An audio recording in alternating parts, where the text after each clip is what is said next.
Your toddler just had a complete meltdown in Target and everyone's staring. Here's exactly what to do when this happens. Hi parents, I'm back with another Real Talk parenting video.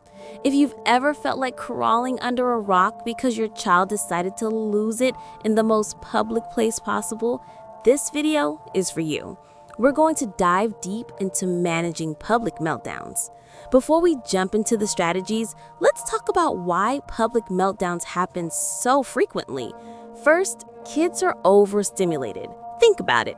Bright lights, loud noises, tons of people, interesting things everywhere they look. Their little nervous systems are working overtime. Second, they're often tired, hungry, or both when we're running errands. And third, and this is important, they haven't developed the emotional regulation skills that we adults have. When they feel disappointed, frustrated, or overwhelmed, their brain literally doesn't know how to process it yet. So that explosion you're seeing, it's not manipulation, it's communication. They're telling you they need help. Now, let's get into the 4-step strategy that actually works. Step 1, stay calm, the foundation. First, and this is crucial, take a deep breath. I know it sounds simple, but your energy affects their energy. If you panic, they escalate. I know it's embarrassing, but here's some perspective. Those strangers will forget about this in 5 minutes, but how you handle this moment will impact your child's emotional development for years. When you stay calm, you're modeling emotional regulation. You're showing them that big feelings don't have to lead to big reactions. Take that breath, drop your shoulders, and remind yourself, you've got this.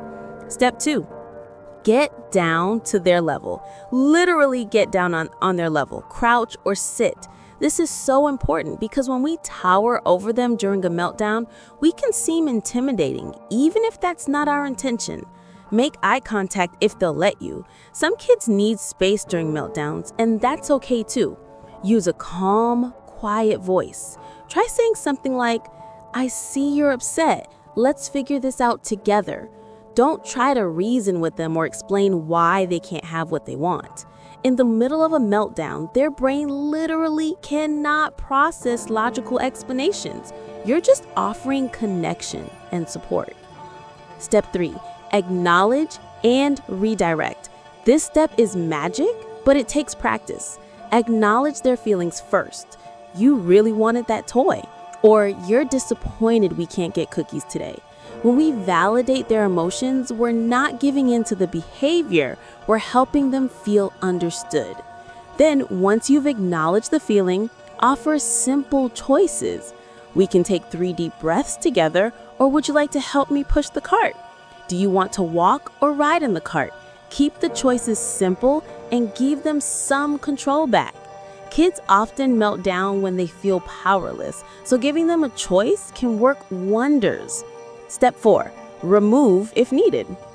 If nothing's working, it's okay to leave your cart and step outside for a few minutes. This isn't giving in. You're helping your child regulate their nervous system. Fresh air and a change of scenery can be exactly what they need. Most store employees understand. They've seen this before.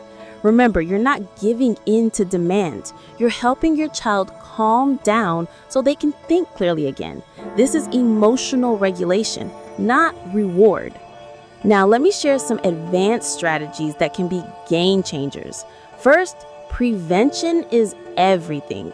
Make sure kids have eaten and are well rested before big outings. Also prepare them beforehand.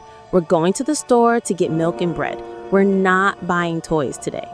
Second, consider having a signal system. Some families use a special hand squeeze that means, "I need help staying calm." Third, bring distractions, a small toy, a snack, music with headphones. And here's a controversial one. Sometimes strategic incentives work, and that's okay. If you can help me finish shopping calmly, we can stop at the playground on the way home. That's not spoiling them. That's teaching them that good choices have positive consequences. Let's talk about the elephant in the room, other people's reactions.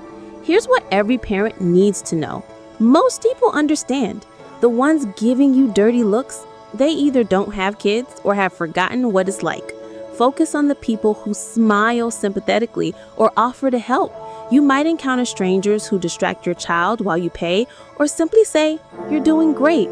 Those are your people. And for the judgmental ones, their opinion literally doesn't matter.